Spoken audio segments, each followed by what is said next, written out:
Hello, everybody. This is Ziggy post commentary on the stream we had talking about what classes work and what classes do not work. I wanted to just draw out a couple of things before it goes into the video proper, where I discuss with the chat some of the pros and the cons of the classes. I feel like I was missing a couple things in retrospect, and I just want to touch upon them now as kind of an addition to this video. So one thing that's important when it comes to the class creation in general is an understanding that things such as the character race and the character gender are incredibly important.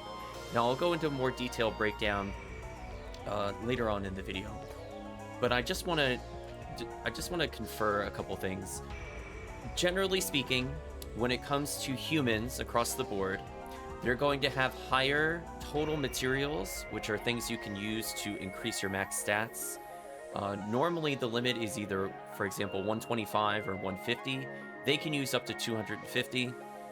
Sometimes this might come into a consideration when you, let's give a number for you to work with. Normally, for example, a RaMar might end at level 200 at 806 ATP. With a combination of a mag, which is something that boosts their stats, as well as materials, they could potentially boost their ATP up to 1,260. So characters like humans potentially could get a head start as a secondary character just because of the fact that they could get so many raw stats added to them at level 1. There's no restriction to using the materials, other than if you have them, you can use them. Aside from that, there are class caps with stats, which we talked throughout, as I mentioned just a moment ago, that differ depending on what character, class, race, gender you go through. So as an overview for the races, the humans have that advantage of having access to something known as TP, or I think it's called the technical points, or spells. And generally speaking, they will not have as high raw attack power as their robot counterparts known as the casts in the game. And the trade-off being mostly that the intent of gameplay across the board is that humans should be able to buff themselves or potentially debuff in order to compensate for lower stats compared to the robot companions. The robot companions might be a little trickier to get into from the standpoint that it's not as flexible with healing. It's more dependent on some things that you find along the way when it comes to weapons, compared to possibly offsetting a bad weapon with some spells that enhance your stats, etc., etc. I just want to also add one additional advantage the casts get over the human counterparts to make up for this lack of support and for the lack of potential healing, which could come in the form of TP, is the fact that they can use traps. I just want to draw a huge emphasis to this. The traps are game changers. I mentioned, I think for particular character classes, things like the fire, the freeze, and the confuse trap. I just want to draw one more emphasis to that. The freeze trap is pretty much the best trap you can get in multiplayer. The fact that it could cut down the evasion of all enemies means landing specials, which is an important process of some of the very hard mode to ultimate level gameplay of landing hits is very good. It also compensates if you're a character with lower accuracy or even average accuracy, so you could get away with using power attacks, with the concept being that the game has a series of normal, heavy, and special, with heavy and special generally being more useful than normal attacks with the trade-off of accuracy. So being able to cut potentially the accuracy down of multiple enemies and prevent them from attacking with freeze traps is phenomenal. I do state, for example, the confuse trap is useful in some rooms, where you could just have the room clear itself, depending on the enemy types, and that also really helps when you're low level or missing certain critical gear, in scenarios where human characters would be forced to potentially tank multiple hits or contend with multiple projectiles coming from enemies in the back row, whereas a cast can just pop a trap and suddenly they're all punching each other, and that means you are free to do whatever you want. So I want to draw emphasis to it that casts are incredibly powerful. There's a reason that they are used in multiplayer due to the utility that the traps inherently have, which is something shared across all the classes. So just one more thing for you to consider when it comes to choosing your character, that sometimes it's okay to give up those things if you're willing to go for more of what I would say might be a late game or a multiplayer advantage. There's one more race to consider that makes things kind of tricky, and I will also state this, they are the Newmans. Now, Newmans, if they stand still, can recover TP, so they don't technically ever run out of MP, or equivalency thereof, by holding still. However, it's a very slow rate that they get it, so it's not going to be a huge advantage over time. It's just maybe every few casts that you do, you might get 1 or 2 points back when spells potentially cost like 20 to 40 towards the end of the game. So not super great. It does add up a little bit over time, but it's not going to be the game changer that you might hear or think when you see those kinds of things on units or just the character descriptions themselves. One additional point for the Newmans that I don't think is obvious if you look at the character descriptions or even necessarily browse the stats as they progress through levels is that Newmans on the whole, while they have higher accuracy than their human counterparts, generally speaking, have really, really, really bad stat growth. So while their endgame caps are good, if not, exceptional, getting to there will be very difficult. So I just want to warn people that are looking to play Newmans, for example, the Newman Hunter, and they're expecting to be able to hit things very easily, or at least on par with some of the other characters within the same class. I feel like you're probably going to be a little disappointed with them, and you will find yourself whiffing a lot without the help of units to kind of compensate for it. So generally speaking, I don't recommend Newmans as a starting class in general because of the fact that you are going to be at a potential 5, 10, 15% less accuracy deficit over other choices, even within the same class range. This doesn't matter as much for the forces / mages, since generally speaking, being able to melee and stuff like that is not usually something you do very early on. It's something that's considered late game anyway. So that disadvantage might not be immediately obvious. There's also better options to offset the forces loss of accuracy with something known as, for an example, an adept, which gives them TP cost reduction in addition to high accuracy.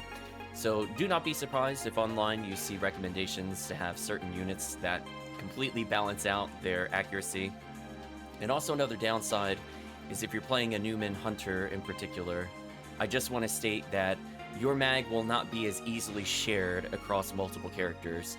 So if you're looking to have potentially, for example, multiple casts or a mix of humans and casts, you unfortunately will not really benefit from having created a mag specific to the Newmans. They usually have very, very, very specific mags to compensate for their really, really bad stat growth. So while high accuracy, for example, is wanted in a mag for those kinds of characters, when you play the human or robot counterpart, you're going to be dumping almost every possible point you can within either their attack power or mind score, and you want as little bare minimum as possible to go into accuracy as well as defense. Generally speaking, because those stats are considered less efficient, it's something you wouldn't necessarily know unless you played the game. So for example, it takes, I believe, 2 points of dex in order to get 1 point of accuracy, but for 1 point in power and mind, you get 2 points of those.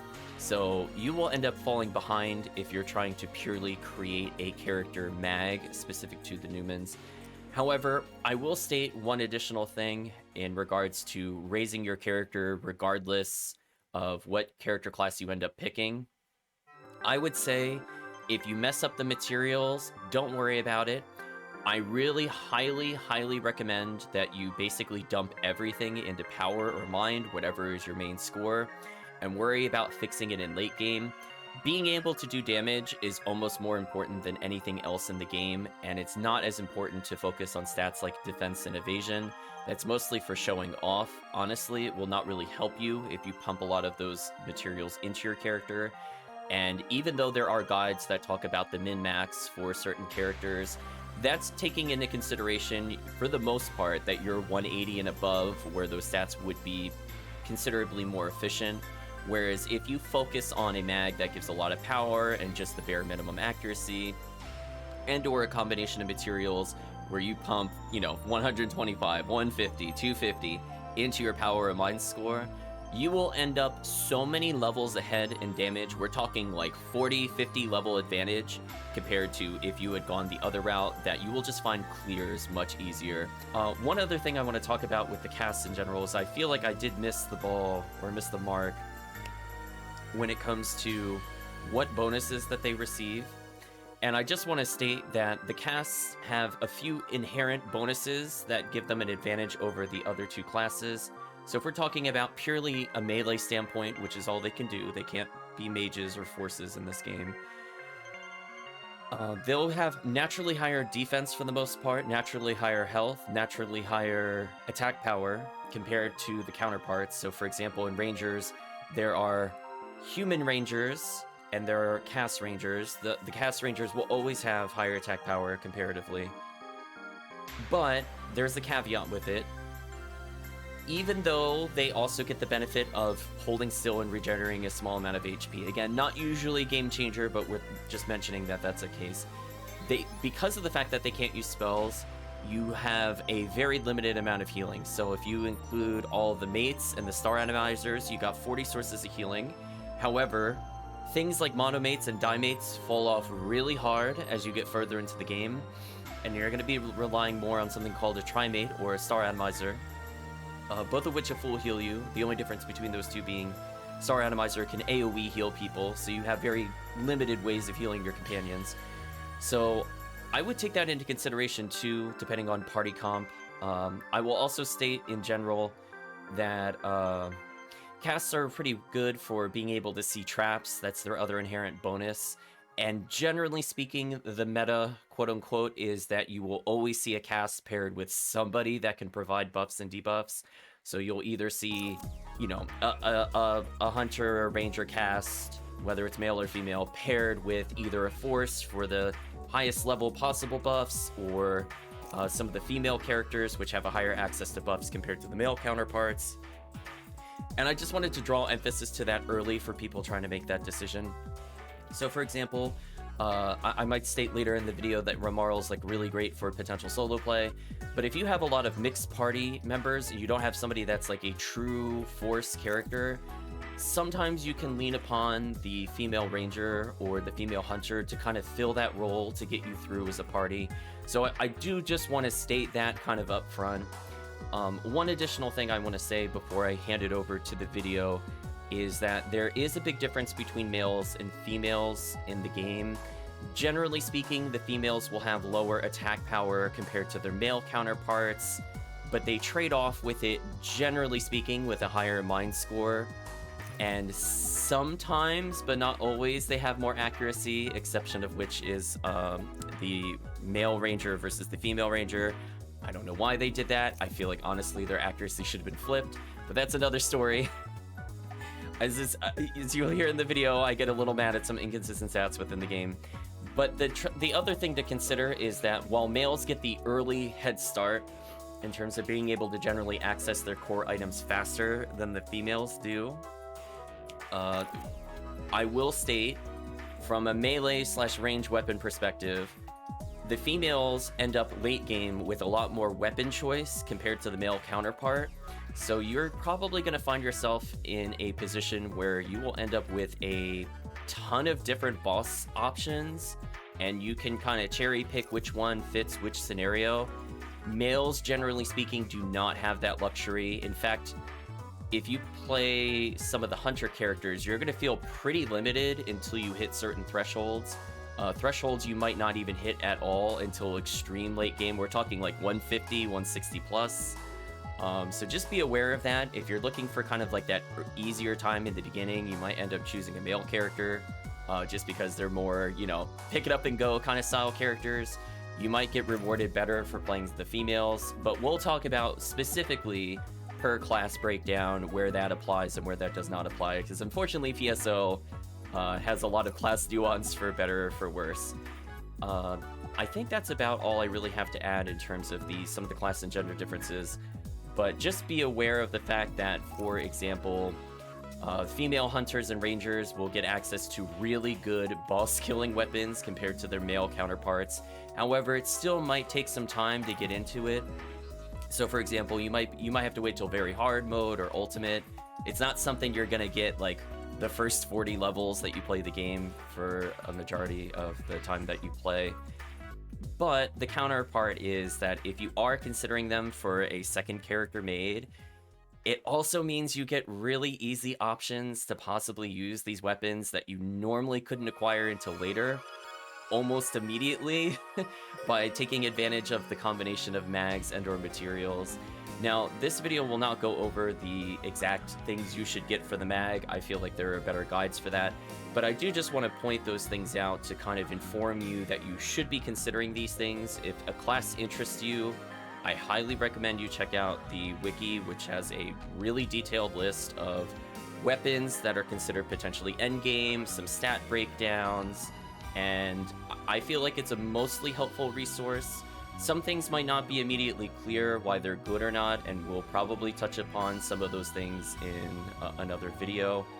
But I hope for now this is a good enough as a little bit of a prelude to the rest of the class discussion, as this is something that kind of covers more than just picking a single class. It's something that applies as like the game theory for why they made characters certain ways. So with that, I'm going to turn it over to Past Me, and hopefully you'll figure out what class suits you best, or what classes suit you best in PSO. Okay, so we're back with some PSO. Oh, don't worry about it, Calvisham. It's for the best.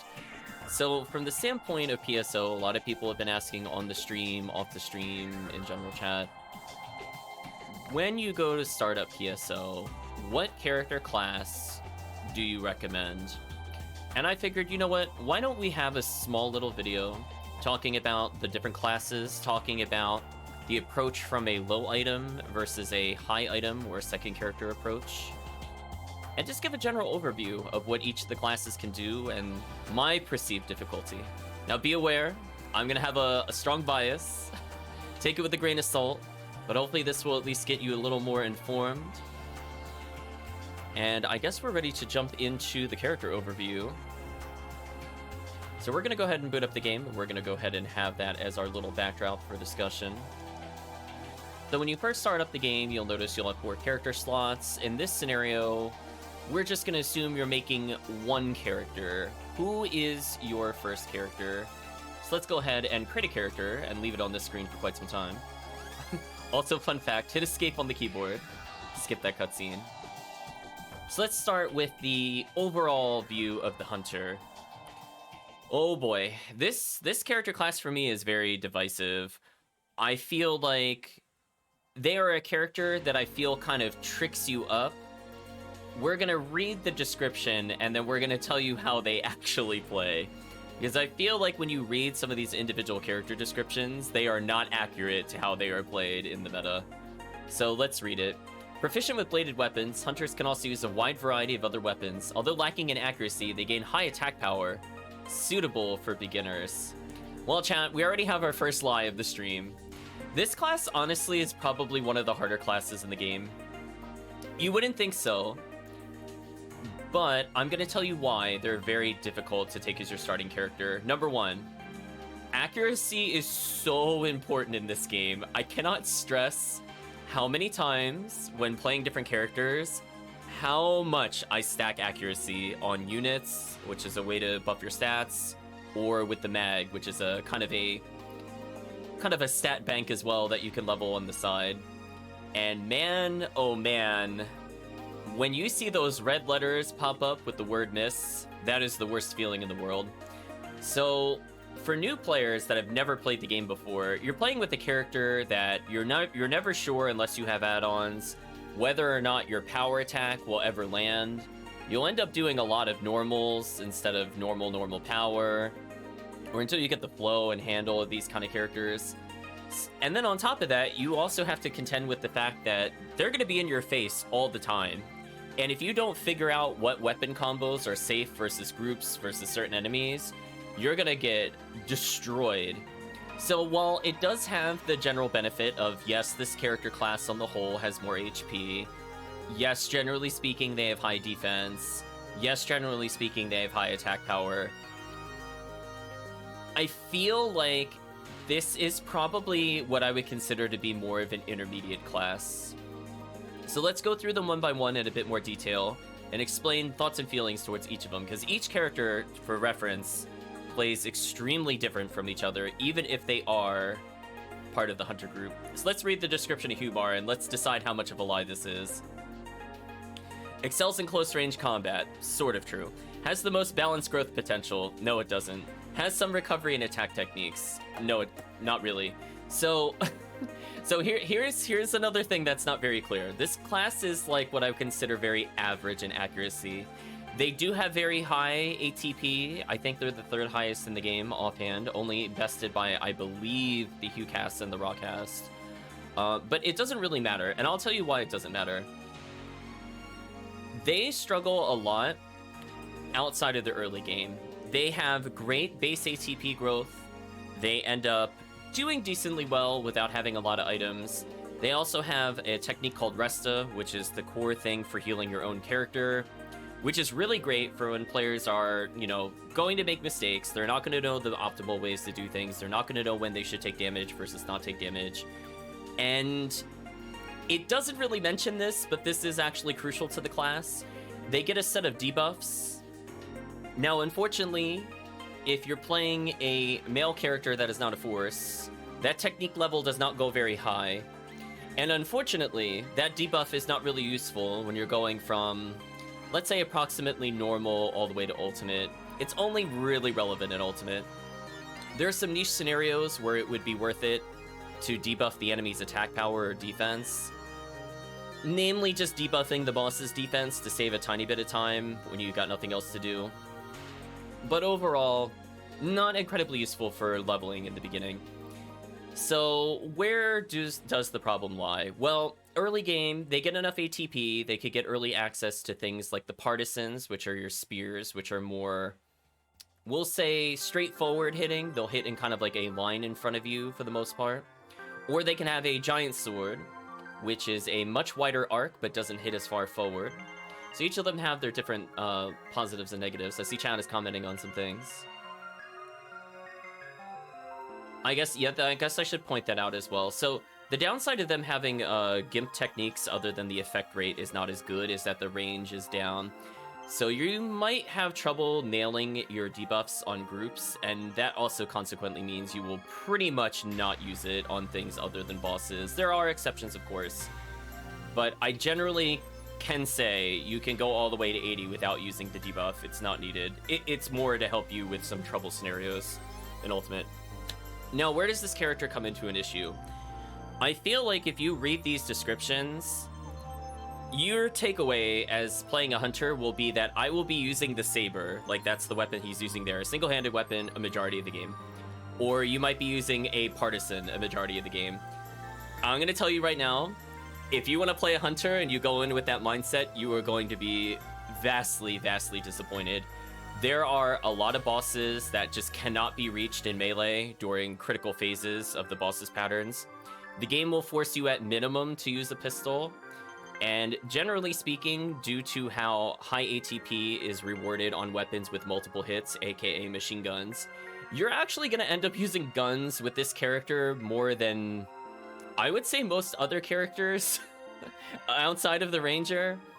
So what I mean by that is that early on, you know, you'll do your pistol to tag certain bosses or snipe things slightly out of range, and you're doing it with really subpar accuracy. So this is where I'm saying this is kind of like the intermediate level.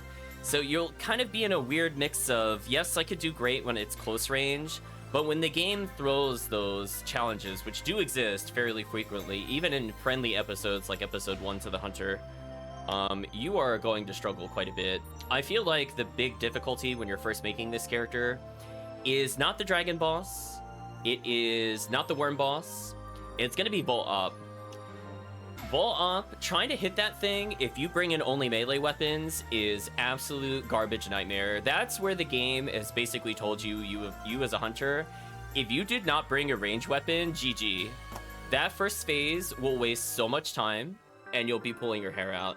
So I really think it's important, in particular, not for this class, but Hunters as a whole, it is extremely important you bring ranged options in for your character. So while you might see things like slicers and go, like, why would I want a throwing weapon? Trust me, you want a gun or a throwing weapon and or a machine gun on these characters at all times. I cannot stress to you how much the game favors that weapon choice over some of the other ones. So with that, I guess I will say from the standpoint of between the 4 hunter choices, this character is kind of okay in solo potential. You could get away with the early levels without great gear, but I feel like due to the characteristics that the other hunters get, as soon as you get into ultimate, this character's life is miserable. I'm gonna warn you, it is just absolutely miserable. You don't have like the debuff staying power that some other classes have. You don't have traps, which we'll talk about in a moment. So you don't really have the appropriate crowd control when you get into ultimate. And I actually think this is one of the hardest character classes to play in the game. Like, I know it sounds like an exaggeration, but honestly, compared to like Ranger or Force, I find it very hard to recommend the HuMar in certain scenarios. Now, when you get past that really awful bump into 80, I will state when you start getting into mid-range, like we're talking like level 150 plus, you're finally going to start getting weapons that kind of balance some of the issues that the hunter has. An example of which would be you can finally use your saber animation on groups with things like Excalibur. You could probably hunt for that on your own. So it strikes up to 3 targets, great ATP. You also get things like Holy Ray, specifically for characters that have a mind score, aka characters that are listed as having technique usage. So you'll have a sniper range weapon, which is like a godsend on certain fights. And honestly, you'll probably use that more than you would think. I know, it talks about close range. You're going to be mid-range to far range a majority of the game. It's just how the game is played. So I feel like this character is very awkward. If you could get through that awkward phase and you have people helping you out, I feel like this character is okay. In terms of solo viability, I'm not a fan. There are a lot of better choices, and we'll go through them. Speaking of better choices for solo play, we have the HuNewearl. So let's read our description, and we'll talk about how accurate this is, or how inaccurate this is. Has very strong techniques, as well as being an adept at close-range combat. Has the lowest HP of the Hunter class. Well, that final sentence is true. She is the lowest HP of the Hunter class. Generally speaking, when you talk about using techniques, which are just spells for people not aware with the lingo in the game, I feel you will almost never use non-force type characters for techniques, with the exceptions being anything that buffs your stats, anything that debuffs your stats. There might be some extremely situational uses of like AoE fireball to trigger some things, but generally speaking, your DPS will not be anything other than weapons. So this character in theory has decent accuracy. This character in theory has a relatively strong mind score. When it comes to Resta, which is determined off of the MST or the mental strength stat, she's got it pretty good. What the game doesn't tell you, and why this character is also kind of a brutal first start character. This character's accuracy growth is atrocious. It is so bad.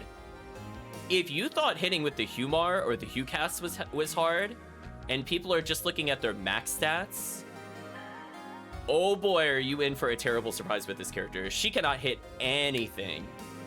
I am so sorry for people that picked this character first. She has a lot of potential as a second choice character, and we'll talk more about that as an overall statement, but I'm just gonna bring it in early for her specifically. She has a really great potential as the second character you make, but man, the first character, she just has lower ATP, so she ends up with slower weapon acquisition, ATP being the attack power minimum you need to use a weapon. So she's gonna get better weapons a bit slower. Her accuracy is terrible. In fact, for the most part, it will actually be under the HuMar, which is weird. When you look at their stats, I promise you, it doesn't make any sense. That's how they decided to do it, and it's unfortunate. So this character ends up being a bit of a struggle. Now, where it becomes a little bit less of a struggle is if you can get to 80 with a slightly handicapped HuMar, is how I like to view this character from a first try perspective.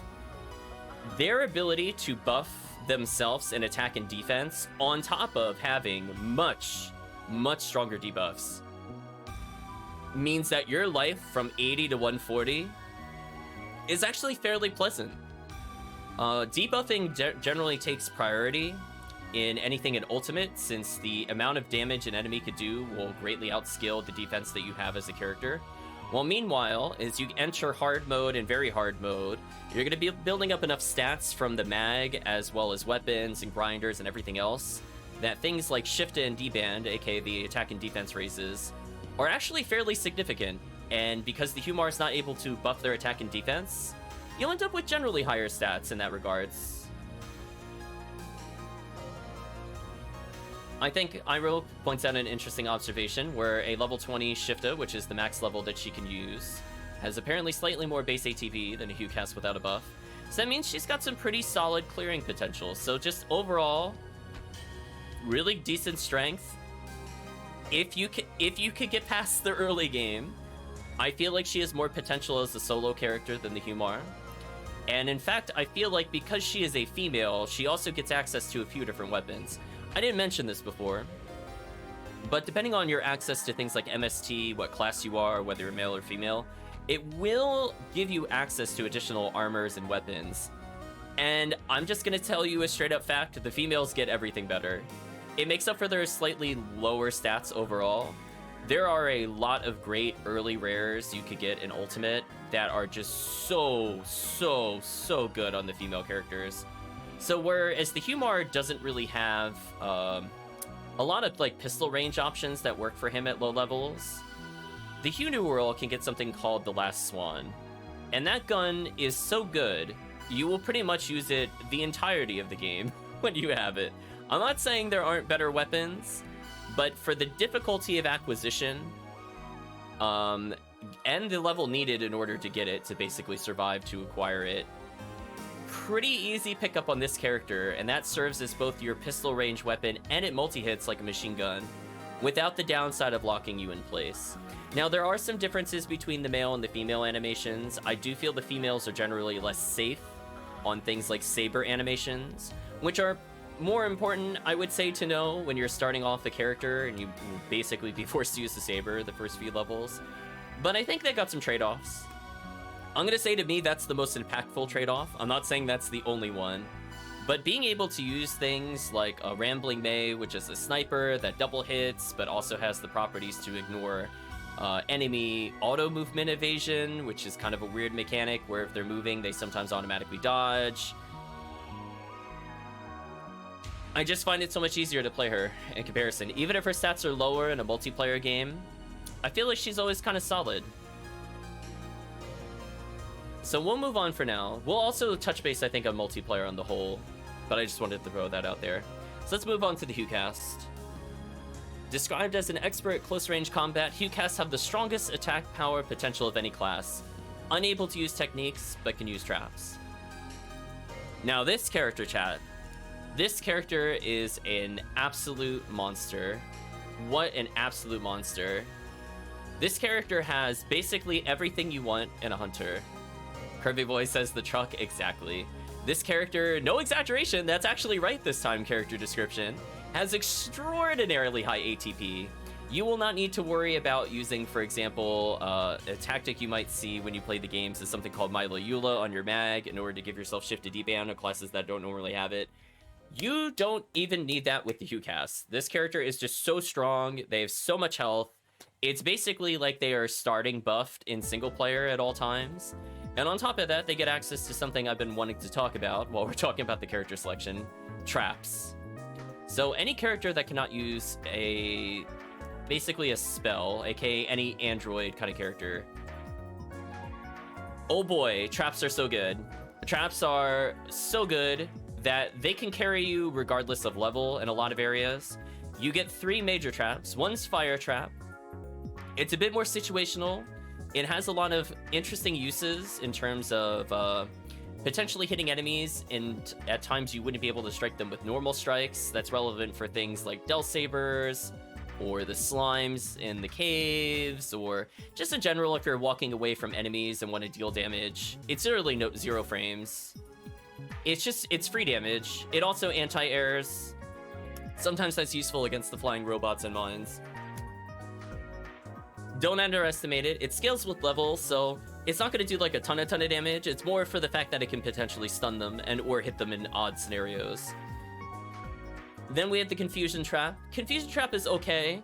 This is where I'm saying, like, when you come into something like Ultimate, where the enemy stats just so vastly outscale you as a new player, having them do the damage to themselves instead of you needing to have any good weapon means you could probably get away with several room clears just by Confuse Trap, Confuse Trap, Confuse Trap, Confuse Trap, Confuse Trap, and maybe go back to the nurse for more traps. So, kind of nice. The trade-off, of course, is that they have limited healing. So if you are really kind of green at the game, you might find yourself in some trouble with some of the harder bosses of the game. And I think that highlights the only real weakness, I would say, of the HuCast. Bosses. They do really well on bosses that are, I would say, not easily cheesed by things with multi-hit. Things that can only be struck like once or twice. They struggle a bit more when the boss forces you to attack at a distance, because again, accuracy is not the Hunter's strong suit. Granted, they can kill things hilariously fast with machine guns due to how high their attack power is, and that goes back to what I said before. Hunters will end up using guns more than you would think. So mech guns are really great as an example to deal with bosses. However, they really lack easily acquired long distance weapons. And what I mean by that are like sniper range weapons. A lot of the other characters have tons of options, even though they're hunters. I mentioned already Holy Ray, Rambling May. There's just a couple of options here and there that you could get. There's even things called like Bringer's Arm. We'll talk about that in the future. HuCast kind of struggles with that. They kind of have like one or two mainstay actual long range weapons, and they're kind of hard to get. You need to have like decent stats on them in Ultimate at least in order for them to be worth it. So I feel like there's a little difficulty when it comes to that. But don't let that scare you away. I think this is one of the best character classes in the game, just due to the fact that the raw attack power is insane. For anything else when it comes to room clears that they can get close or even get a mid-range into, they're going to outdamage everything. They are the spellcaster's best friend. This is one of the classes you always want to have buffing. They fulfill a lot of roles, and they have a surprising amount of crowd control despite having no accuracy, thanks to traps. So, good for you, HuCast. You do you. Next up, we have the HuCaseal. Described as a close combat expert with excellent reflexes that give her high accuracy and evasion, unable to use techniques but can use traps. Now, this character, I feel, is a little disappointing. I feel like they messed up the character stats on a few characters, and this is one in particular. I find it egregious that her attack power is not comparable to the HuCast. I don't know why she's, like, struggling to reach HuMar levels of ATP when she doesn't have the ability to debuff the enemies at all. It's not wrong in the sense that she has really high accuracy. However, new players will not realize evasion is basically a trap and useless. I almost never care what the stat is. The best way to not take damage in the game is to kill an enemy instantly. Evasion does not help you with that. I'm just saying, it doesn't help you with that. And evasion doesn't work on things that deal set damage and or are spells. So, not really that great. I will say I kind of view this character as more of a support hunter compared to the HuCast. So the fact that you have to use guns so often, it's actually good whenever it forces you to use guns with HuCaseal, because then you can apply your relatively high attack power with the highest accuracy of all of the hunters. And it feels almost like you're playing a ranger at times. And as I mentioned before, Last Swan, one of the best female-only guns in the game, could be used by HuCaseal as well. So she's got really great boss options. I think a lot of her attack animations on the whole are relatively fast. You'd be very surprised with how quickly you could deal damage with things like daggers. And I think most of her animations, for the most part, are fine. So I think this character is fun to play. She's a character that I feel is a lot harder to get into the point where she feels really solid. Unfortunately, I think she needs more work than the HuNewearl does to get out of the level 80 territory, where things like Confuse Traps will help. She's just lacking the oomph, the raw stats that the HuCast has, to kind of push her into areas where she could finally start getting really nice weapons. So, I like this character a lot. She has a soft spot in terms of when I go to play the character, but it's also kind of hard to recommend this character. However, if you like the idea of having a character that can use special attributes on weapons more consistently, if you are just really tired of seeing the red miss, this is probably the closest you're going to get to a compromise as a hunter. So I consider checking it out. Also, I do want to state that her defense and her health are surprisingly low for a cast. Spirit literally said it. Let it be said. I was talking first about it. Yeah, it's like she is missing a lot of health, which is unfortunate. It doesn't help her defense is not that great. Yeah, I don't know. I feel like they messed up her stats, and it's just really unfortunate. She's still playable. I would still be happy. Any character with traps, I'm happy to have in a team, even if they are not quote-unquote the meta choice. Traps are always useful. Traps OP. So next, we're going to come up to the Ranger. Let's read the description, and let's give an overall discussion on them. Proficient with guns, Rangers have excellent accuracy that allow them to hit from a distance, but lack attack power. Suitable for mid-level players. I will disagree with this. This class is one of the easiest starting classes and character classes in the game. I feel like people that did not pick a Ranger first are in for quite a hard time. I'm going to tell you why. When you play a Ranger, you don't ever have to learn how enemies attack. You just point your gun at them and shoot until they die. This character cannot be any simpler. Sure, you have to learn about aiming a little bit, but now you have amazing accuracy. All the Rangers have crazy good accuracy growths. Some of them even having the highest accuracy total in the game. And honestly, their attack powers overall still really solid. So, I don't know. And one thing I just want to distinguish between the Hunter and the Ranger when it comes to guns, where the Hunter really benefits from things like the mech guns to use their high ATP on a weapon that hits multiple times. Rangers trade that off a little bit. They could still do the same thing, but they trade it off a little bit for utility. The ultimate level guns you get in this game are bonkers. They're totally ridiculous. They're game-changing. I cannot stress to you how unfair it is to get some of the ultimate level guns. They will solo carry everything. It is ridiculous. We're talking like, there's a classic gun known as the Frozen Shooter. Chad already knows where I'm going with it. A really early ultimate drop in Forest for most character IDs. Really not hard to farm, given it's literally in the beginning of ultimate. And its special attack is a guaranteed freeze on an enemy. So everything that is a 1v1 with the Ranger for you, any high priority target that could be frozen, complete joke. It's like, you just laugh at them. You're like, nice try. I have like the best crowd control in the game. Then you couple that off with Ranger-only delights, like things like Heaven Striker, which we've seen in some other gameplay on stream, that not only is a pistol, which shoots faster than snipers, for some clarity for people that haven't played before. So a pistol that shoots as far as the sniper, but it has a Berserk special, which is, in the meta, one of the best specials you can have in the game. And then on top of that, it has things that can turn, instead of using the Berserk special, which causes you to do additional damage at the cost of health, it can let you shoot lasers. Like, what else do you want? And the lasers hit up to 10 targets.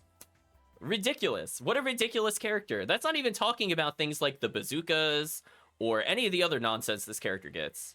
What a treat. What a treat. Now, one thing that might not be clear for people that are looking for more differences between the Hunter and Ranger. Heaven Punisher? I'm more referring to Striker from episode 4. You could technically get Punisher, I guess, as well. There's a couple weapons that do that. There's a lot of options for the giant lasers. That's all I'm gonna say. There's a lot of them. There are a lot of them. So from the standpoint of the Ranger, to differentiate them a bit more from the hunter. The ranger can even use almost everything the hunter can, which is really insulting and shows just how ranger-centric this game ends up being. So, like, let's take things like partisans, which I mentioned earlier are a common clear tool for the hunter. Sure, they'll get them slightly slower than a hunter, but they can still use them. The only thing they can't really use that I would say that would define a hunter as being a hunter is the giant sword. And I'm gonna be honest with you, chat, I personally am not a big fan of the giant sword. I don't really miss that weapon. They otherwise can use basically everything else. They can use your sabers, they can use daggers, they can use slicers. So honestly, if you just want to play a character that's kind of, you could melee with them, but you want to have options, super great. Yeah, that's also a weird thing. Thank you, Spirit, for bringing that up. We'll talk about that a little more, but I'll bring it up now since chat has brought it up. So one thing that you would also think is true, but is not true for people that have not played the game before, you would think the Rangers would be less tanky and have less health than a frontline character. But they aren't. In fact, they're tankier. The RaCast, aka the giant male robot you see in the picture there, absolutely insane. What were they thinking with these stats? Yeah, one other thing I will state is that because they could access the partisan a little slower, from a pure level 1 standpoint, they do get crowd control a bit slower and don't deal as much. However, unlike the hunter, instead of doing normal or normal power, due to their accuracy, they could do normal power more consistently. So even though their ATP is lower, their average DPS is honestly not that far off either. They get their first AoE crowd control, which I feel like really defines them as a class, called the shot. You get that fairly early on. I think you could get it by mines, I'm pretty sure. I don't think you could get it in forest, for example. But I feel like that is kind of like a meta-defining weapon from 1 to 80. You have the ability to hit 5 targets at a medium range and push them all backwards.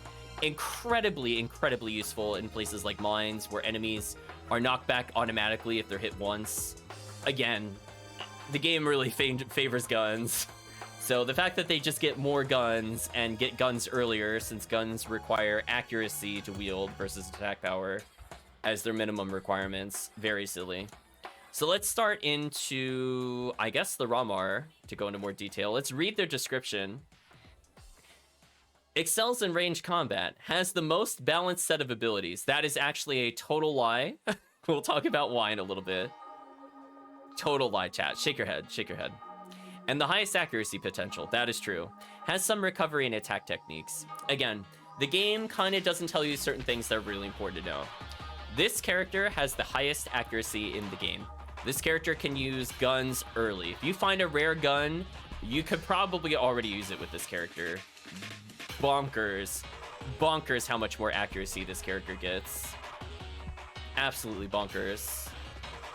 Now, when it comes to balanced stats, not really.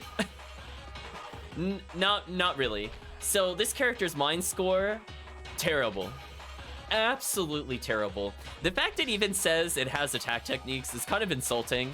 They're absolutely unusable. Don't ever bother doing it except for those very rare quest-specific scenarios where it would be useful to use the technique.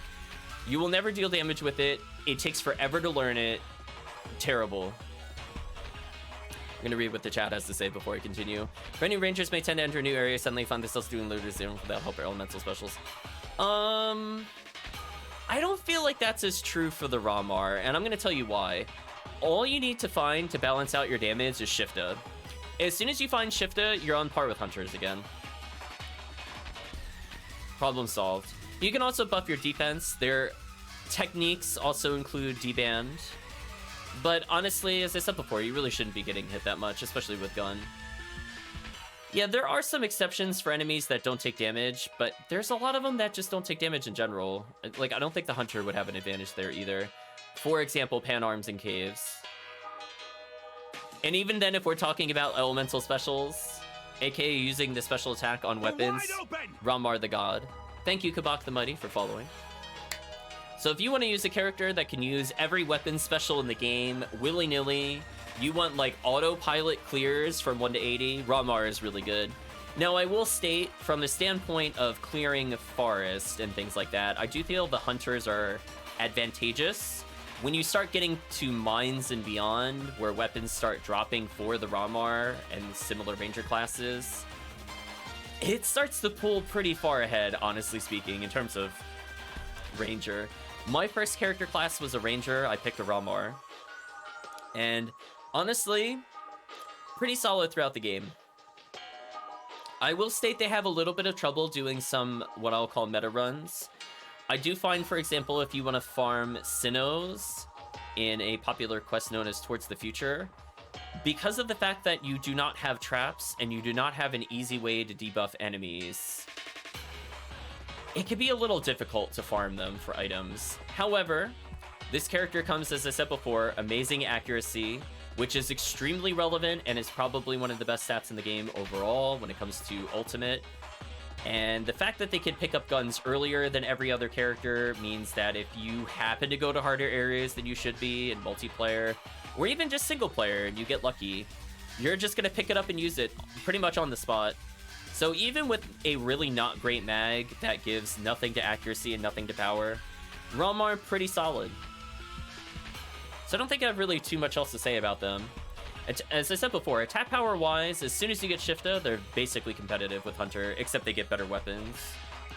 We call that Ranger privilege. So next up we have the RaMarl. RaMarls have low health, but their high mental strength compensates for it by providing strong attack techniques to support them in range combat. Again, technically true, but you should not be using these characters for their techniques. Now, there are, as I said before, some scenarios, quite specific, where you'll use them, but your main goal will be using guns almost every single moment that you have in this character. This character's a little harder to start off. It's kind of like the HuMar to HuNewearl comparison. Hello, Ephinea. Where I feel like for a complete no-item start, like the HuMar would have an easier time than the HuNewearl, potentially, in some areas. The RaMarl kind of struggles a little bit with ATP. I think this is where her lower damage is kind of an issue early on. So even with things like Shifta, because you're using guns which don't have inherently high stats on them, and her ATP growth is not all that great, you will find yourself taking a bit longer to clear than some of the other rangers. But do not worry, chat, because when you get to ultimate, this character's ability to debuff things with a level 20 Jelen's Allure and can buff themselves, level 20 Shift to D-Band, means that this character is one of my favorites. I'm not going to say the best possible solo character, but up there as one of the best solo characters. She could debuff a lot of problem enemies in really hard places like Episode 2. She could deal with things like enemies doing dive bomb attacks or doing charges and things like Episode 4 and Episode 2. She has really great accuracy, and she has access to the female-only weapons like Last Swan, which will help you with all bosses and all episodes. And again, fairly solid character. I prefer her more in single player than I do multiplayer, but sometimes it's nice to bring this character in if you're partying with the cast, I will state. So I don't have too much else to say about her, just really solid. I believe she is the second highest accuracy in the game, so her access to guns also not to be underestimated whatsoever. Next, we have what many will consider to be the best class in the game. So let's talk about the RaCast. RaCasts have the greatest attack power potential out of the other ranger classes, that is true. Unable to use techniques, but can use traps. It also doesn't state tanky, tanky, tanky, tanky. Ridiculous. What a ridiculous character, chat. Unlike in comparison to the HuCast, where the HuCast can kind of struggle on some bosses, the RaCast struggles against nothing. Rangers get access to better ranged guns. Makes sense, right? So they can get things like machine guns with sniper range, for example, and that is a fantastic item on the RaCast, and it gives him an amazing ability to deal with bosses. He has access to the ability to hit multiple targets very easily at a distance. He has enough for all ATP. He could still use some of the hunter weapons like Excalibur. Amazing. Honestly, one of the best characters in the game. If you were interested in trying the Ranger, you know, 2214, it is a lot of health. I will state, though, I do not like having high health in this game. So while it is great, and I think it is really nice when you're first getting a character to 1 to 80, I think this character in particular embodies a problem this game has in Ultimate. High health is terrible. I will debate people on this all the time. There are magic thresholds in this game. If your health goes over a certain number, bosses will go from doing only maybe 600, maybe 700 damage to you, to 1400, to 2800, to 3500, and you die. And that is kind of unfortunately a problem with the late game RaCast. Really great all the way through. You basically don't need to worry about finding materials to boost stats.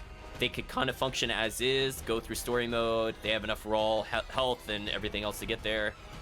The problem is, when you hit those thresholds, in particular, once you go over 2000, 2000 is a really big threshold.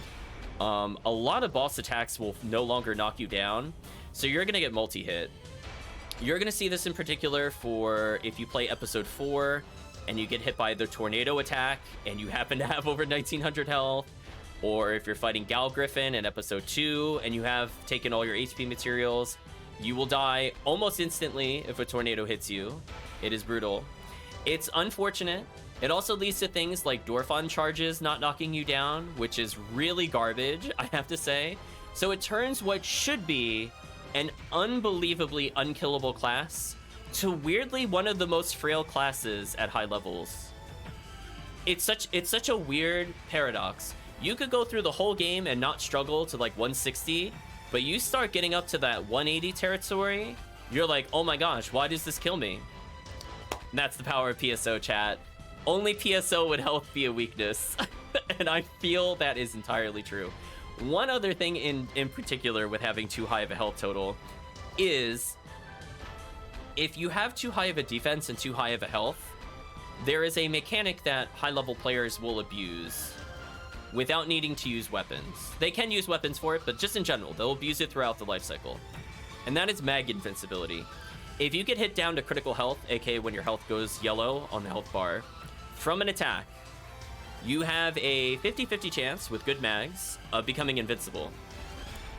The problem with characters like the RaCast is that enemies will potentially kill you in, let's say, 4 hits, but that third hit will not put you in range of critical health due to just how much health that you have. Whereas other characters with less health, ironically, will enter critical health and get knocked down, which is sometimes preferred, not always, sometimes preferred, and wake up with invincibility, which ends up saving them time in the long haul. So again, there's a lot of really weird mechanics that go on in PSO. So I will warn you, HP is not the end-all be-all. Defense is okay. However, if you're just looking as a standard character at level 1, I don't think you could really go wrong with this character. I feel like as a first character, pretty good choice. Pretty good choice. And it, again, people prefer him in multiplayer for his ridiculous arsenal, high ATP, decent accuracy, traps. Complete package character. Easy top 3. RaCast also has second highest defense at high levels for what it's worth. Well, speaking of high defense, let's talk about the RaCaseal. RaCaseals have the greatest defensive power potential out of the Ranger classes. It is hilarious how unkillable this class is, by the way, in single player. Unable to use techniques, but can use traps. So kind of like before, if you like the idea of having weapons that mostly disable targets, confuse targets, freeze targets, burn targets, any kind of special, the RaCaseal is really, really nice. One thing I did not mention in the Hunter category, and I'm going to mention it here now, is that in Ultimate, casts have a slight difference in terms of how specials activate. So casts will end up with a bigger activation rate on things like confuse and freeze, and the trade-off for having the benefit on most of the status ailment type weapon effects is that they get a reduced ability to hit with hell. Or no, not hell, excuse me, with demons. So unfortunately, when you start fighting enemies with insane amounts of health, the RaCast has enough ATP where it generally doesn't super matter and they can be fine with it. RaCaseal struggles a bit more. Her attack power is pretty low. I think it's 1175 compared to something like a 1300 plus on HuMar or the 1600 monster plus on HuCast. So she could struggle a little bit without those kinds of buffs. However, when you get things like Spread Needle, which is a fast-firing shotgun that hits 5 targets, or... I'm not going to mention it now. We're going to have a separate video on S-Rank. We're going to pretend people don't know about some of those weapons. But from that standpoint, I feel the RaCaseal is super, super good at controlling specials. Trouble with some DPS. She does have access to some female-only guns. As I said before, Last Swan is so good on this character. But from the standpoint of going through and clearing, she does struggle a little bit. However, I think I like her as one of my favorite personal ranger classes, just because her accuracy is higher than the RaCast, and sometimes, chat, I just don't want to miss. I can be real with you. That is the only reason. I just don't want to miss. All I want to do is apply paralysis and live my life without worrying about like another 6 to 7% mischance. Sometimes it matters, chat. Sometimes it matters. But one other thing to state is that this character is hilariously unkillable. Her health total is, despite how frail the character looks in the profile image, she's like the best tank in the game. Her defense score is just broken. It's just actually broken. This character takes no damage from hits, so you can make a lot of mistakes with her, and even though she doesn't have great overall health, not a big deal. And as I said before, I don't like having high health in the true late game of Ultimate, or even things like Anguish, technically speaking. So I'm perfectly okay with her having lower health than the RaCast. I'm totally okay with that, chat. So I would say potentially give her a shot if you're looking for a character with use of traps, and also pretty decent accuracy. Now, if you do want to help just do a lot of raw HP damage to targets, in particular with places like Episode 4, where you'll fight things like Girdabulus, or even to some extent Gorfons, the RaMar and the RaMarl with the first highest and second highest accuracy in the game, and no penalty to them using the Demon effect to lower health, means that generally speaking, they're going to be preferred for some of the big targets. But that doesn't mean traps don't just control and destroy everything else. I don't think there will be a team that honestly really turns down a freeze trap, which it basically reduces enemy evasion, roots them in place, and you can murder them. And that kind of is what it is. I don't remember if I mentioned the freeze trap when I talked about traps before, but I just figured I'd state it again in case it slipped my mind. Freeze trap is by far the best trap that they have. So Rangers also get the implied hidden bonus, is that if you're holding something like a pistol... You're wide open! Thank you, Kakasper2730 for following. So if you're holding something like a pistol, which you will likely do if you're a RaMarl or a RaCaseal, you can instantly hit your normal attack and detonate the trap. Boom. It's hard to do that when you're playing a hunter, because you're probably not going to be using a pistol majority of the time. But honestly, for crowd control or even clearing, RaCaseal will generally speaking be using it quite a bit. They have the lowest ATA of all the Rangers, though. Oh, you mean for the RaCast? Yes, that is true. So I think that's all I really have to say about the Rangers. I cannot stress how unfair these character classes feel. But for the people that are able to deal with the downside of range limitations of the Hunter definitely has their moments. So let's talk about forces. Forces are a... Oh, let's read the description first. I guess we'll talk about them. Proficient with techniques, forces are excellent as support. Their powerful abilities make up for their low HP, suitable for advanced level players. Well, forces are so different from one another, it's kind of hard to group them in one broad category, but I will state from a multiplayer meta perspective, you generally will not be playing with more than one force in any given party. And it's not because they are bad, it's just because of the fact that the game so heavily favors attack power as the source of damage, and the fact that multiplayer also gimps some easy kills for no reason for forces, as in it puts their resistances ludicrously high. See Chaos Springer Ultimate, ridiculous, like over a 60% resistance jump. It does make it a little hard to play with a team of just forces. Now, there are obviously exceptions to the rule, but generally speaking, if you're looking for your common level up quests, you will see one force and some combination of robots, generally speaking. Just throwing it out there, it's worth noting. So when it says suitable for advanced level players, I would kind of agree. I feel as solo first-time characters, forces are kind of rough. So unlike the other characters that can heal with Resta, and they don't necessarily need it, they can use monomates. These characters have to consume something called fluids to replenish their technical points, or at least their mental strength MP equivalency. So the problem with this is that if you don't have really high level techniques, and you don't have really good items, and you don't have really good bags, it's going to take a lot of spells to kill things, and it just takes time.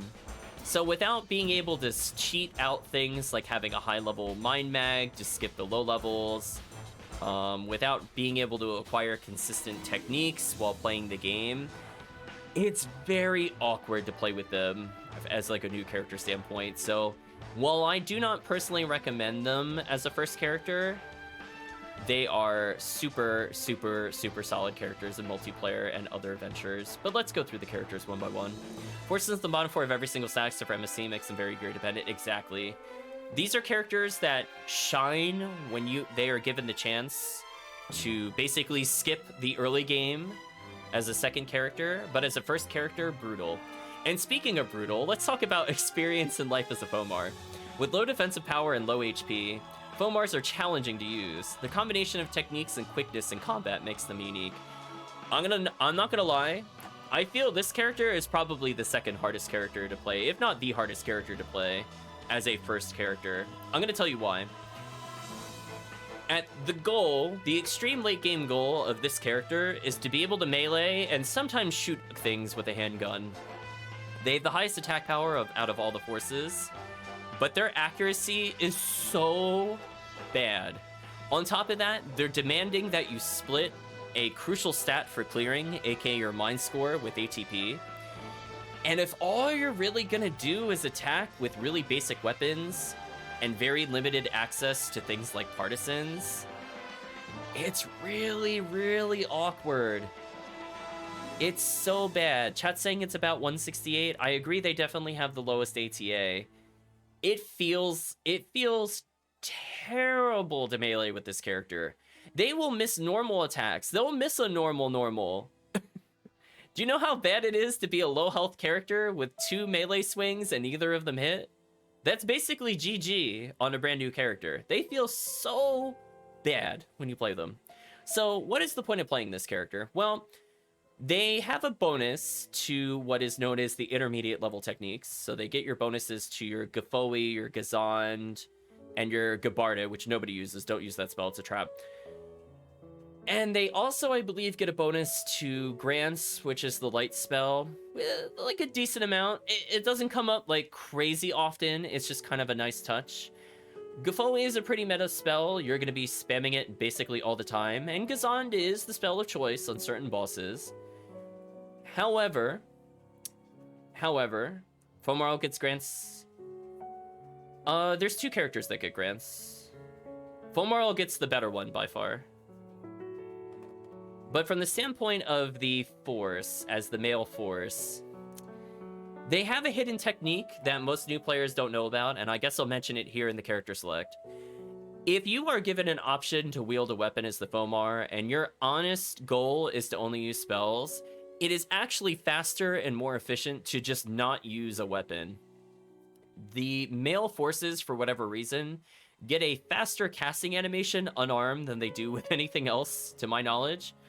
In particular, in comparison to Kane's. So from a no item standpoint, they actually can cast fairly fast in the early game, surprisingly. Surprisingly, chat.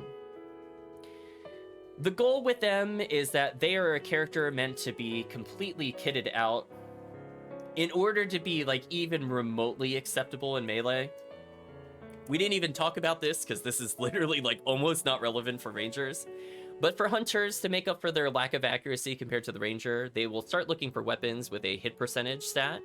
In fact, a lot of the times, weapons will be quote-unquote useless if it doesn't have a certain amount of hit percentage to compensate for the difficulty using the weapon.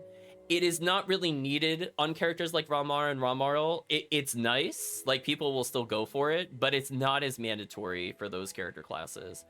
FoMar... You need as high hit percentage as you can just to break even. It is quite brutal. So I wanted to compare because chat was bringing it up, the light damage between the FoMar and the FoMarl.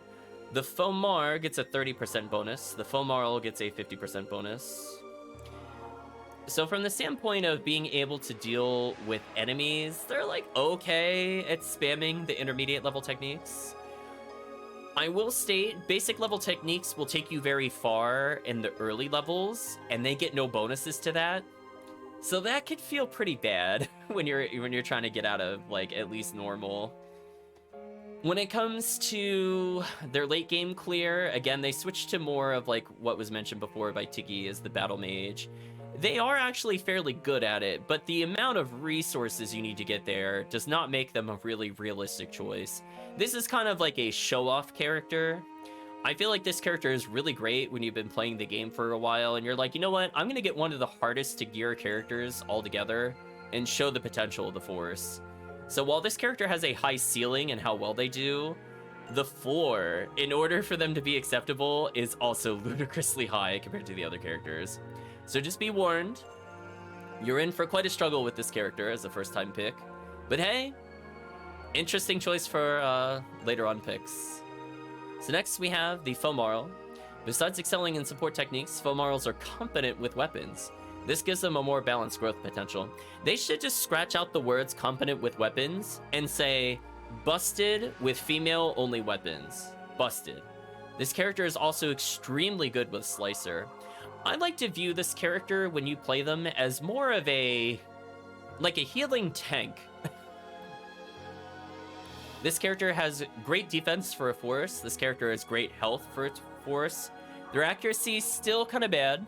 However, they have amazing Slicer animations. By far, so fast. It's like you're using attack speed boosters compared to every other class. So that gives them actually a decent option for dealing with enemies. Honestly, you could play this character almost completely ATP based, and she'll do better than the FoMar in the same position. The trade-off, of course, is that you get up to level 30 Shifted D-Band and Jelen's Allure, aka your buffs and your debuffs. So this character, unironically, I think is the most unkillable character in single player. When you get into Ultimate with some of those techniques, the fact that you have a decent Resta on top of everything else, she just can't die, chat. like honestly, I really struggle to die with this character in single player. Outside of the insta kills, she has like just enough base health growth to not really ever be a concern. And the fact that she can also just debuff things at quite a distance is exceptional. We'll talk a little bit about some of her other bonuses. So let's talk about them now since we're here. The game did mention supportive techniques. This character is one of the better supportive characters. I think people will prefer her in general in certain runs over the other characters, not from a damage standpoint, but just because of the fact that she has a lot of inherent range bonuses. So what do I mean by that? So important things to apply on your allies, like Shifted and D-Band, as well as healing them, or getting rid of status ailments with something called Anti, have a 100% range increase by default with this character. So this character is a great supportive character. If all you want to do is just make sure the party is fully buffed at a distance, you want to heal them while being a safe distance away while using slicers, you want to use the Rambling May, which I also want to state has one of the most broken animations on her in the entire game. And what do I mean by broken? It's a normally shotguns are kind of slow. That's the trade-off for them being able to hit multiple targets. Rambling May, which is a sniper with the inherent abilities to ignore some of the enemy evasion. On this character, fires faster than pistol at points, and it is absurd. It is absurd how much damage this character does. I feel like when I want to play a more melee or ranged-oriented character, I just have a lot more fun with the FoMarl. Just overall.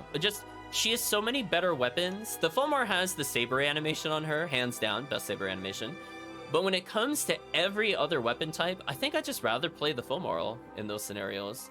And I feel like because of the fact that she's got interesting weapons kind of sprinkled throughout, things like endgame Discas, like Disca of Brave Man, the fact that you could get that before Ultimate is just ridiculous. Then you combine that with armors like 13, which gives you a little bit of attack speed boost in case you don't have something that otherwise would boost your attack speed in general, but also improves the damage of slicers, means that she is the slicer queen.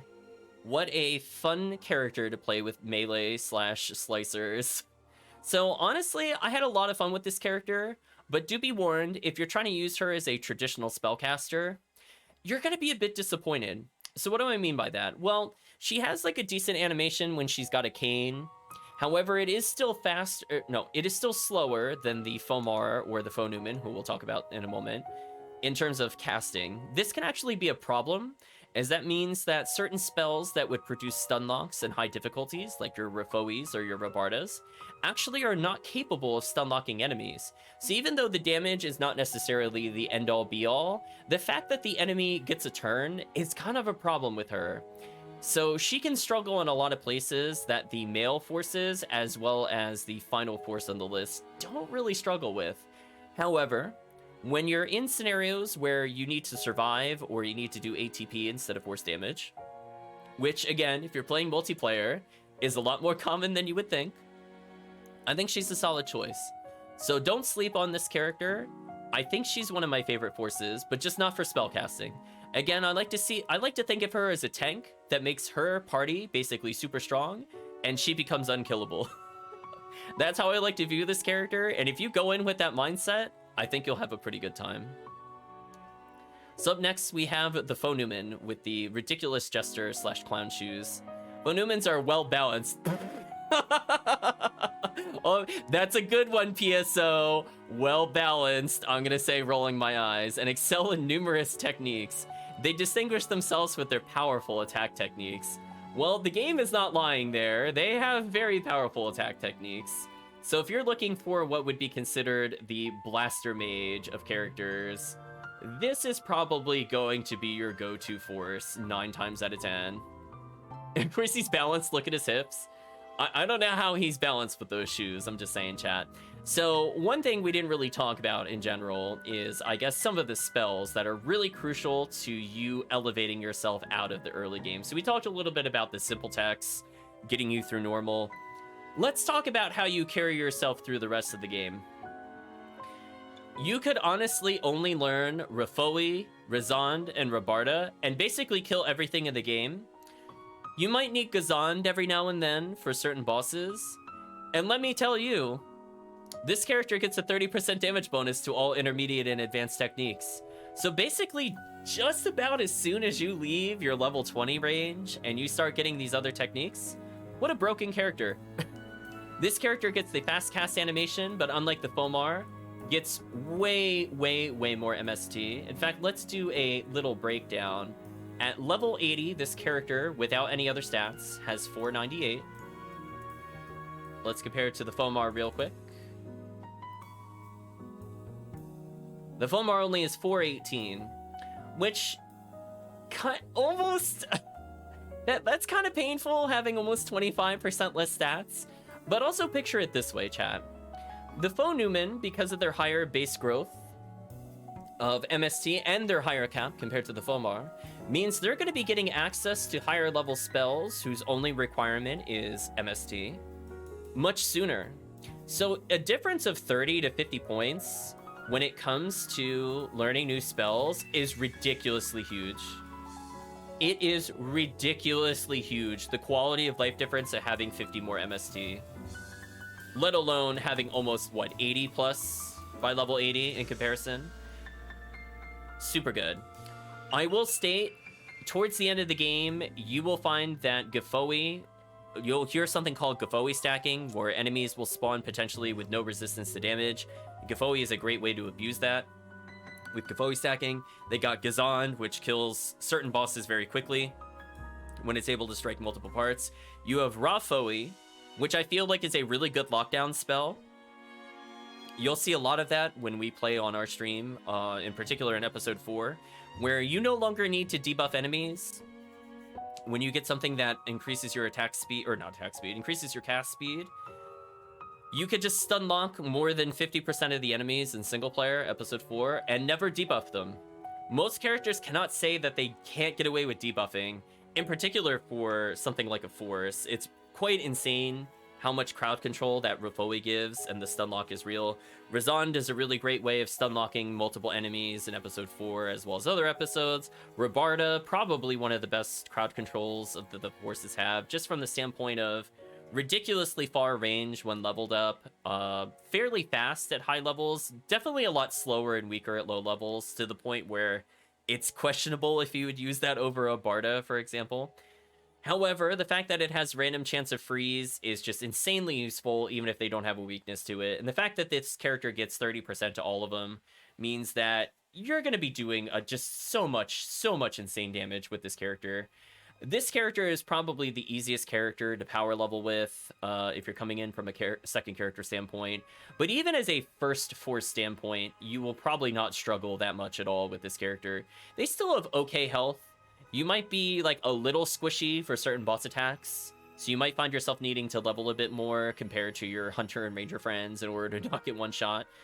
But overall, still pretty happy with them. I highly recommend them. Probably one of the most common forces overall, in particular if you're playing episode 4. And just an absolutely solid character. Let me skip a little head out of the lyric version of the song.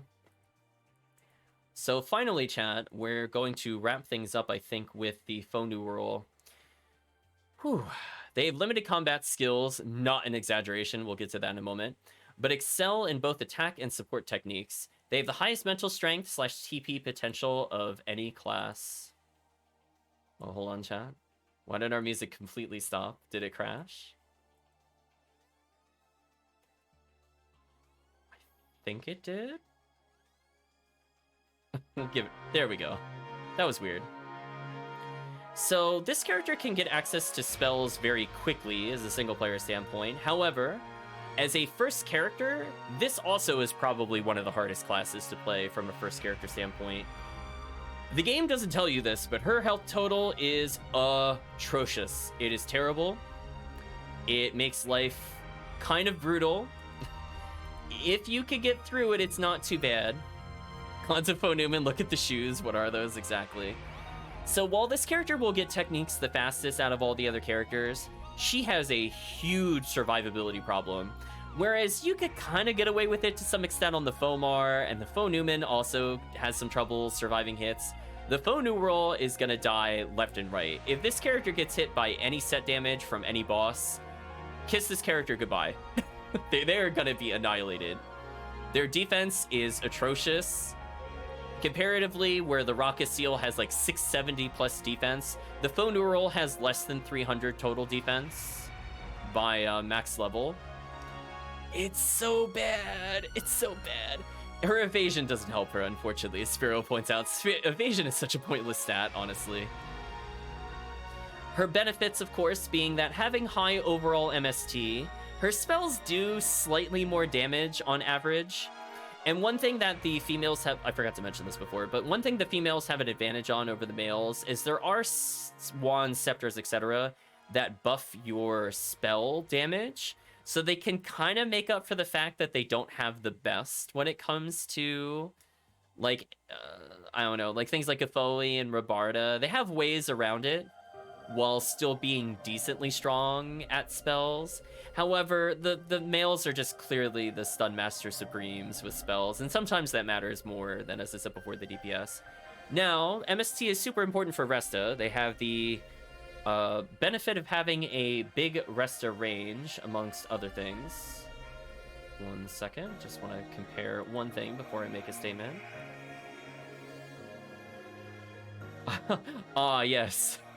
What? In fact, let's take one moment to compare this. So let's compare at least to the FoNewman. We'll just talk to level 80, since I feel like that's probably where people are kind of curious where the character will go. Chat, this character at level 80 has 407 base health.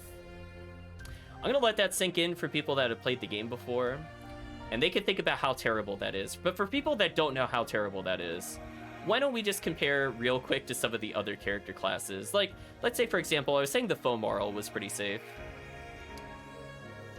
Oh, is it really not going to load on me? Oh, brutal. All I want to do is check a stat chat. I'm getting denied, apparently. 1 second. There we go. So the FoNewman, comparatively, has 459 at the same level. The FoMarl has 487. Why don't we compare it to, for example, the HuMar? At level 80, they have 556. Why don't we compare it to a monster like the HuCast, who's got 626? So you're just at a slight health deficit at 407. And yeah, couple that with just completely atrocious defense. Just sad. Like, this character's defense is, I was about to say 48, that's not correct. I think 99 defense at level 80. And it just really does not go up that much higher from there. It's pretty terrible compared to the several hundred defense of the many casts at that point. So, where am I going with this? Well, they don't lie with this character having limited combat skills. In fact, they are the only character in the game to not use the best saber in the game, aka the Excalibur. It is a base ATP requirement of 800. The FoNewman barely squeaks in at, I believe, a max of 814. The FoNewreal's strength, however, is hilariously terrible. Why don't we take a look at what it is so we don't misquote it? So the max, this includes all of your upgrades. The highest it can reach is 583. It is almost a solid 300 under most characters, and you will basically never, ever, ever be able to have a weapon backup for ATP purposes. The trade-off, of course, is that if you can offset her also extremely terrible attack accuracy growth, she's got a good cap, just bad growth. She can use supportive weapons a bit better than some of the other characters. So this is actually important to know for things we mentioned earlier, something called Bringer's Arm. It is a sniper that forces can use, which is kind of funny. And that is one of the primary ways for them to deal with things they can't necessarily shooty blasty out of existence. So from the force standpoint, being able to deal with the Gerdabaloo in just like 2 to 3 hits, kind of important to have good accuracy. So this character ends up being surprisingly decent at support guns. They also have other support skills in general to complement that kind of mindset. So they get a boosted range to their Resta and as well as their Anti. They get an ability to pierce with something called Megid. I'm not gonna lie, it's not really good for a first playthrough, but pretty funny when you take a character that has high level Megid back to early levels. And that's basically an insta-kill spell, and with her it pierces. She does get a bonus to all the basic techniques, fire, lightning, and ice, aka Foe, Zond, and Barda. And those are still somewhat relevant kind of throughout the game. Barda in particular, with the fact that it's the only simple technique that can hit multiple targets, can end up stun-locking enemies at quite a distance. In fact, it can outrange the sniper, from what I recall, at max level. So, ridiculously long range, and the fact it pierces, super good. The FoNewreal, ironically, I find is better in single player than in multiplayer. Like, she's good at healing and supporting in multiplayer. However, the problem is her low health can also be like a really big downside in multiplayer, where set damage is just so much higher. There's certain attacks she cannot survive at all because her maximum health is only 1398 compared to the 2200 monstrosity that is the RaCast. And unfortunately, couple that with her low defense, she's very susceptible to being crit killed by random enemies, and her evasion is pointless. I almost never see a trigger, to be honest with the chat, it's terrible. The trade-off, of course, is that there are times you would use the single techs, in particular for bosses like the end of episode 1, when you fight Falls, as an example. You will actually be using those single target techs quite often, and having a bonus to things like Barda also can help during certain phases where it's difficult to reach the boss. Also helps in fights like Gal Griffin in episode 2, and you know, there's like a handful of bosses here and there where the optimal spell is the simple technique. However, they're not really the best at crowd control. Of the two females, this character is the superior caster by far. She has a really high base MST. Unfortunately, it's not as impactful as you hope it would be. So while having almost 250 more MST than the next highest MST, FoNewman at 1500 at completely max stats, unfortunately the way the game scales with MST is, it is like, offhand, I want to say every 5 points makes a difference, but then it goes against enemy resistance, and it's just kind of disappointing. It's not as strong as you would hope it would be, is the ultimate feeling in the takeaway. Now, interestingly, when you play single player compared to multiplayer with this character, because she has such a high bonus to Barda, and enemies tend to have a really high weakness to ice for some reason in single player compared to multiplayer, she ends up just kind of dominating certain runs for no reason, and it's kind of hilarious. Like, things that would normally give people trouble in single player, like a Chaos Bringer, for example, can end up messing up parties. She can often just, like, 3-shot them. It's just the funniest thing. And she can stun lock the whole room of them if they charge at her directly. So she has, like, a really weird... You gain win-based base damage per 5 MST ATP, the difference coming from defense being applied damage and resistance or percentage damage reductions. Well, also from that point, unfortunately, as you're stating there, the resistance being a percentage is just unfortunate. One thing I wish the game did but doesn't do is I wish Shifta boosted your MST as well as your ATP. I feel like that was a missed opportunity. I don't feel it would have made the characters that much more broken, to be honest. But it is what it is, as they say. It's just kind of unfortunate. So while she does get access to a lot of really great spells early, she can struggle a little bit to survive. Most things will just kind of like sneeze in her general direction and she'll explode. We didn't talk about some of the rares that you would be going for. I'm not going to list them all in the video, but as I mentioned before, there are staves and wands you can use for damage. To name a few for your reference, you have Magical Piece, which buffs all the intermediate techniques. You have the Fire Scepter, which boosts all the fire techniques. Storm Wand Indra, which boosts all the lightning techniques. Ice Sap, buffing all the ice techniques. There's the ever infamous Psycho Wand, which buffs all the advanced techniques. There's quite a few things you could pick up. You might want to take a look at things like Merges, which will buff either single techniques or a range of techniques. And things like the Cloaks, in particular things like the Ignition Cloak. Doesn't mean forces have to be easier to deal with decent damage to the start ultimate compared to Hunters Rangers. Kind of Spirit. I'm going to talk about that in just a moment. I'm going to state one more thing. Forces also scale quickly at the start ultimate and tech levels compared to Hunters. I feel that is almost true. I have bad news for you, Spirit. FoNewreal versus the Giant Hildebear equivalent is a like 9-1 matchup not in her favor.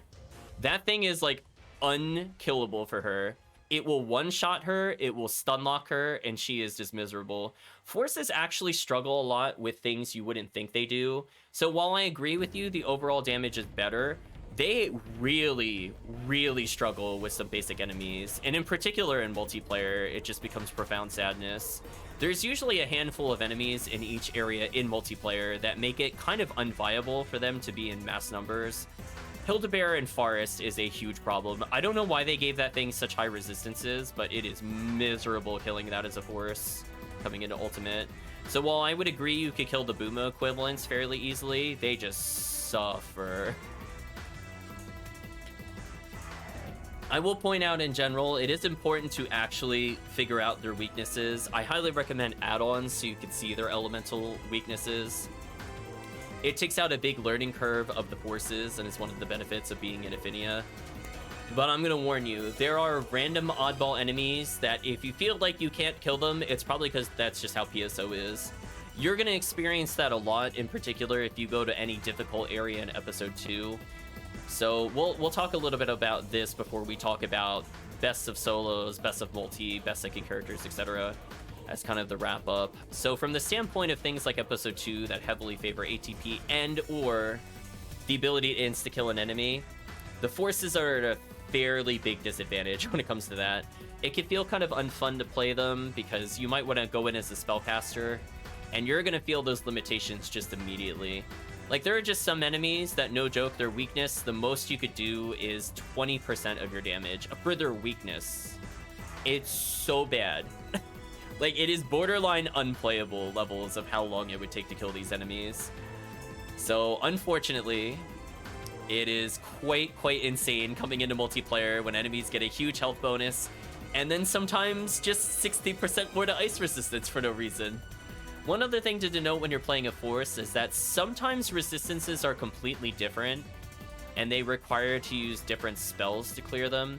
The offhand example I can give in Ultimate would be the fact that the Lilies have a weakness to lightning in single player, but a weakness to ice in multiplayer.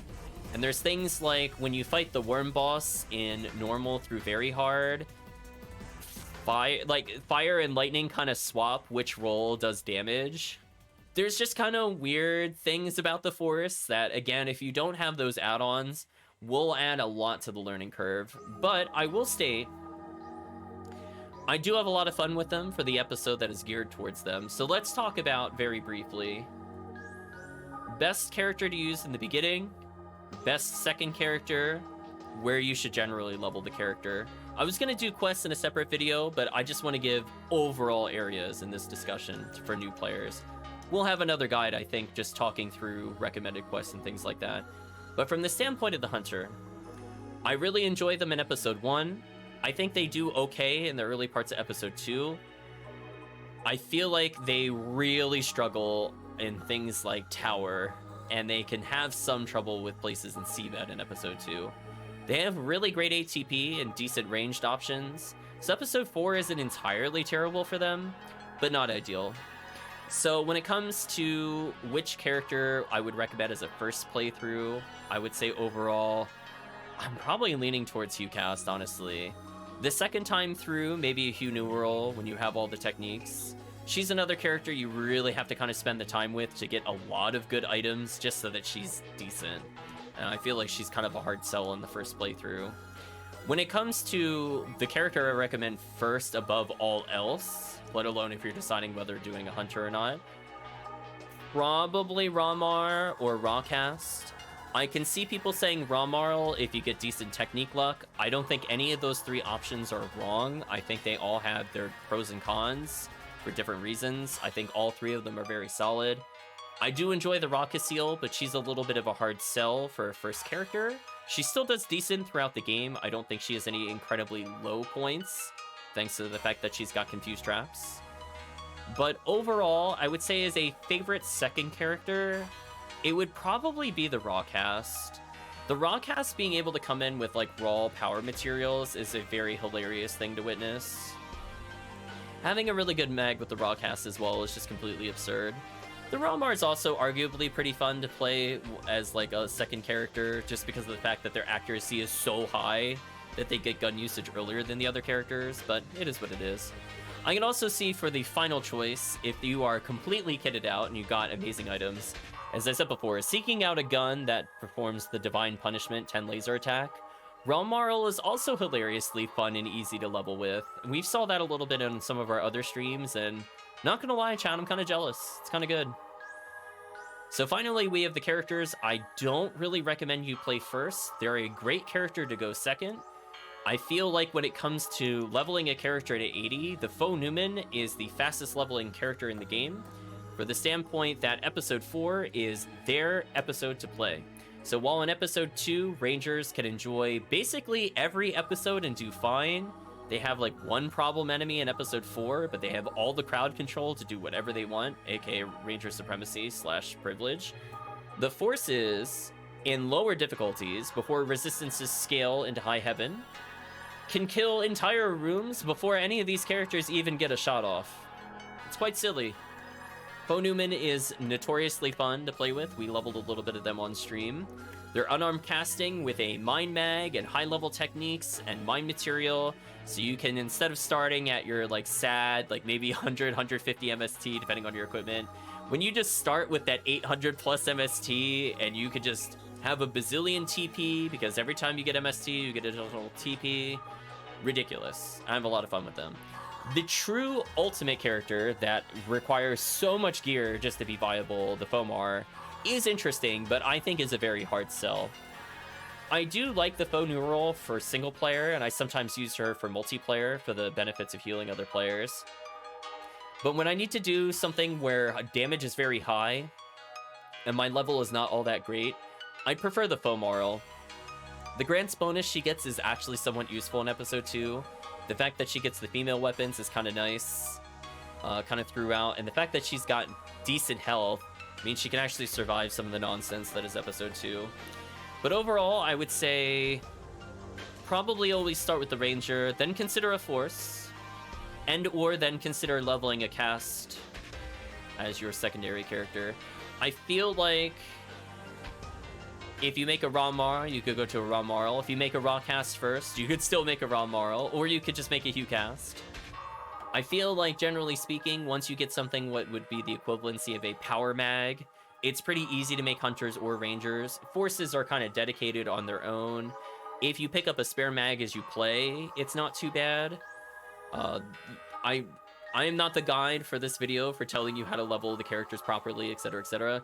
But I will state, from the standpoint of getting a character through as fast as possible, FoNewman is so fun.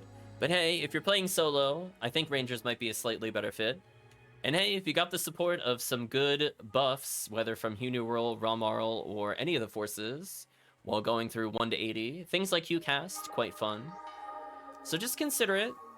But I think, chat, that will be our final thoughts on all the character classes. So if there's nothing more to add, I think we'll conclude the video. So give chat just a moment. So I know there's the infamous stream delay. But I think we covered basically everything.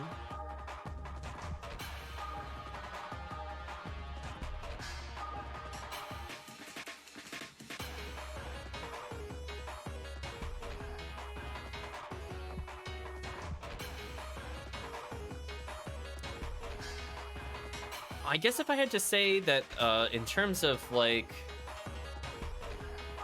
I guess I'll speak slightly more on the forces before we wrap up.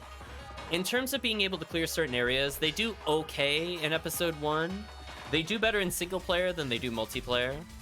They will struggle against full op in certain areas in Ultimate. Early on, they're kind of like the boss cheese clear, in particular because they have such good AoEs and chain lightning tends to be pretty powerful. So some of the early bosses aren't too bad. They're going to struggle in Ruins with falls. They don't really have a good way to just do massive amounts of damage other than simple techs. And the character that's able to do it has the lowest health in the game. Therefore, more often than not, anything the boss does will kill you. So you're kind of in a weird place with forces when it comes to Episode 1. Episode 4, however, is the XP heaven for basically any character. If you're able to do any part of Episode 4, either in single player or as a group, it's generally one of the most efficient ways of getting experience. Again, we'll have a separate video on what quest to pick. But from the standpoint of being able to nuke the crowds very easily in Episode 4 as a force, being able to deal with the boss fairly easily, both from the standpoint of advanced techniques or the simple techs, means that they just have overall one of the easiest clear times solo, and the fact that they can also debuff makes it one of the safer ones. If you love Episode 4 or want to try it out and you want some XP, highly recommend it. So I think that's my final recommendation. Welcome, Kirk, to the stream. So we're going to wrap up our little talk on the character discussions, but hopefully this guides your decision in terms of what character to consider for the future. I definitely highly recommend, if you have different opinions or if you think I missed something in this conversation, that you respond to the video. I want to see it.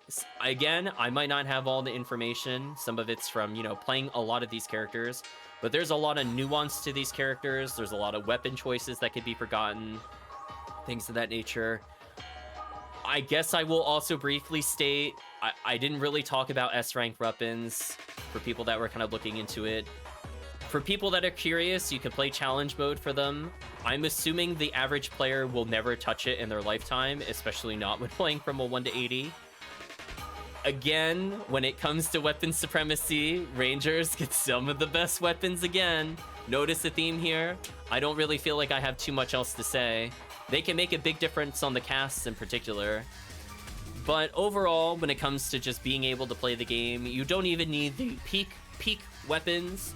Just some common high-powered rares like Frozen Shooter or even Spread Needle will get you through pretty much the entirety of the game without you needing to ever hit the best weapon ever, quote-unquote. So just keep that in mind. Pick up what you can, figure out what weapon types work for you. And again, never underestimate the power of ranged weapons on the Hunter. But with that, I now have officially nothing else to mention. So from the standpoint of the video, we're at the point that we all know about, and we have to say goodbye to YouTube. So if you got this far in the video, please comment if you think I missed anything or chat has missed anything in regards to helpful information for some of these characters. We'll be going through in a separate video things in regards to what quests to pick, in particular for new players versus veteran players.